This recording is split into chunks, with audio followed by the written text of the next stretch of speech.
नमो अरहन्ताणं नमो अरहन्ताणं नमो अरहन्ताणं। कष्ट सहिष्णुता के बिना जीवन के कोई भी उदात्त धर्म की साधना नहीं की जा सकती। सारी उदात्तताएं, विशेषताएं कष्ट सहिष्णुता के साथ जुड़ी हुई है। इसलिए कहा गया परिसहे जिणन्तस्य। जो परिसहों को, कष्टों को सहन करना जानता है वह उन्नति के शिखर पर पहुंच सकता है। कितनी व्यावहारिक और कितनी एक अनुभूतिपूर्ण बात बतलाई गई कि दो जीवन की व्याख्या, एक कष्ट सहिष्णु जीवन की व्याख्या और एक सुविधा में जाने वाले, आराम में जाने वाले जीवन की व्याख्या। असफलता जिसको चाहिए, बहुत आराम में रहे, कोई चिंता की बात नहीं। जिस व्यक्ति को जीवन में सफल होना है, कुछ होना है, कुछ बनना है, वह कभी आराम की दिशा में जाने की बात नहीं सोच सकता। तो शिविरार्थियों को यह भी एक प्रशिक्षण लेना है कि हमें जो यहां काफी कष्ट सहने पड़ते हैं, कष्ट तो सहने पड़ते हैं। जहां 200 आदमी रहे, कभी पानी की कठिनाई, कभी रोटी की कठिनाई, कभी किसी बात की कठिनाई, कठिनाइयां तो होती है, पर यह भी शिविर का एक अंग है कि कठिनाइयां होना चाहिए। अगर शिविर के व्यवस्थापक पूरी सारी सुविधा जुटा दे तो उनकी तो विशेषता होगी। कभी व्यवस्था कुशल है और अच्छी व्यवस्था की कोई कठिनाई नहीं हुई, पर मैं तो ये सोचता हूं कि उनकी कुशलता शायद एक कमी भी रख देगी कि थोड़ा कष्ट सहन करने का अवसर भी आना चाहिए। जैसी उनकी कुशलता वैसी इनकी कसौटी हो, तो कसौटी हो, दोनों बातें बराबर होनी चाहिए। कसौटी हो तभी तो पता चलेगा कि हमने प्रेक्षा ध्यान की उपसंपदा लेते समय एक संकल्प लिया था, प्रतिक्रिया विरति, प्रतिक्रिया नहीं करेंगे। क्या कष्ट असहिष्णु व्यक्ति प्रतिक्रिया नहीं करेगा? जो सहन करना नहीं जानता उसके तो पग पग पर प्रतिक्रिया है। थोड़ा सा मन के प्रतिकूल हुआ और प्रतिक्रिया ही प्रतिक्रिया। कब संभव है कि वह प्रतिक्रिया न कर सके? प्रतिक्रिया से वही व्यक्ति विरत हो सकता है जिसमें कष्ट सहिष्णुता का विकास हो गया। हमारी चेतना की यह बहुत बड़ी शक्ति है सहिष्णुता। यह वह प्रज्वलित अग्नि शिखा है, लो है कि जिसके द्वारा जीवन में प्रकाश आता है। चेतना की यह क्षमता जिसमें नहीं जागती कष्ट सहने की, उसके जीवन में प्रकाश नहीं हो सकता। आग के जले बिना प्रकाश संभव नहीं, अंधकार ही अंधकार रहता है। तो जिसे प्रकाशी बनना है, अपने जीवन को प्रकाश से भरपूर करना है, उसे तो इस कष्ट सहन के मार्ग पर चलना ही पड़ेगा।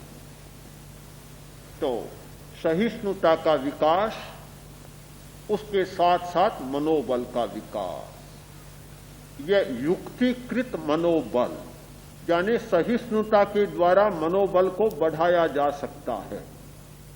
थोड़ा थोड़ा, एक साथ ज्यादा कष्ट सहना तो बड़ा कठिन काम है।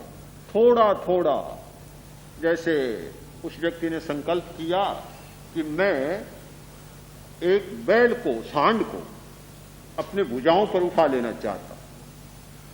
ये कैसे संभव है? इतना भारी भरकम डील डोल का सांड, उसे कैसे अपने भुजाओं पर उठा ले? संभव नहीं था। उसने थोड़ा थोड़ा श्रम शुरू किया। बछड़ा पैदा हुआ, उसे उठाया, दूसरे दिन उठाया, तीसरे दिन उठाया, उठाता चला गया, निरंतर उठाता चला गया। एक दिन वह पूरा सांड बन गया। उसे उठाने में कोई कठिनाई नहीं हुई, क्योंकि रोज का अभ्यास था, रोज का कार्य था, कोई कठिनाई नहीं हुई। निरंतर परिश्रम करने वाला व्यक्ति एक सांड को भी अपनी भुजाओं पर उठा सकता है। तो निरंतर थोड़े थोड़े कष्ट का अभ्यास करने वाला कष्ट के पहाड़ को भी अपनी भुजाओं पर झेल सकता है। उसे कोई टूटने की जरूरत नहीं होती। वह न टूटेगा न बिखरेगा। यह भी बहुत बड़ी कला है। ध्यान कोरा मन को एकाग्र करने का अभ्यास ही नहीं है। ध्यान जीवन का एक समग्र दर्शन है। जिस व्यक्ति ने ध्यान को जीवन की समग्र प्रणाली के रूप में नहीं समझा, उसने शायद ध्यान को ठीक से नहीं समझा। उन्हें फिर समझना पड़ेगा कि ध्यान कोरा 1 घंटा आधा घंटा बैठ गए, आंखें बंद कर ली, विचारों को थोड़ा रोका, मन को शांति मिली, उठ गए और ध्यान समाप्त। तो ध्यान समाप्त तो सब कुछ भी समाप्त, कुछ भी नहीं है, फिर तो बचा क्या। ध्यान वह प्रक्रिया नहीं है। ध्यान हमारे जीवन की समग्र दर्शन की प्रक्रिया है। पूरा जीवन का दर्शन है कि 24 घंटा हमारा मार्गदर्शन करता है, हमारे मार्ग को पथ को आलोकित करता है। ध्यान का यह अर्थ होना चाहिए, व्यापक अर्थ। यदि ध्यान को भी बहुत संकुचित अर्थ में हमने समझा तो शायद ध्यान का वास्तविक अर्थ हमने समझा ही नहीं है। जीवन का हर क्रम बदलना चाहिए। ध्यान करने वाला व्यक्ति क्रूर व्यवहार करता है, झूठा व्यवहार करता है, छलनापूर्ण व्यवहार करता है, दूसरों को ठगता है, भ्रष्टाचार करता है और ध्यान भी करता है, तो वह भी फिर एक विडंबना शुरू हो जाएगी। ऐसा हो नहीं सकता। जिस व्यक्ति ने ध्यान को समझा है और अध्यात्म को समझा है, इतनी संवेदनशीलता उसमें जाग जाती है कि फिर ऐसा व्यवहार उससे हो सकता नहीं। क्योंकि ध्यान हमारे जीवन का समग्र दर्शन है, हमारे जीवन की एक प्रणाली है, हमारे जीवन की व्यवहार प्रणाली, व्यवहार शैली है।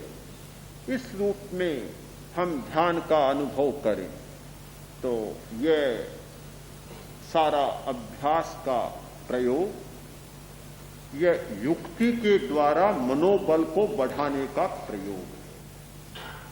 इस युक्ति से, इस उपाय से हमारा मनोबल बढ़ता है और मनोबल बढ़ता है तो साथ साथ में और बहुत सारी बुराइयां अपने आप छूट जाती है। जीवन में बुराइयों का प्रवेश तब होता है जब मनोबल कमजोर होता है। जब कमजोर मनोबल है, दरवाजा कमजोर है, टूटा पड़ा है, इधर टूटा उधर टूटा, बिल्ली भी आ सकती है, कुत्ता भी आ सकता है, थोड़ा ज्यादा टूटा हो तो गधा भी आ सकता है, हर कोई आ सकता है, क्यों दरवाजा टूटा हुआ है। तो जब मन टूटा हुआ है तो उस मन में बिल्ली भी घुस सकती है, कुत्ता भी घुस सकता है, गधा भी घुस सकता है, कोई भी घुस सकता है। मनोबल कमजोर है तो मनोबल को, इस दरवाजे को इतना मजबूत बनाए कि हम चाहे तब कोई आए, न चाहे तो कोई भी भीतर न आ सके। इस स्थिति का निर्माण करना और जीवन की सारी प्रक्रिया को इस दिशा में प्रस्तुत करना और इस जीवन दर्शन का जीवन के हर व्यवहार और आचरण में प्रयोग करना, इस स्थिति का निर्माण यानी कष्ट सहिष्णुता का निर्माण मनोबल का निर्माण करेगा और मनोबल का निर्माण भाव शुद्धि की धारा को सतत प्रवहमान रखने में समर्थ हो सकता है।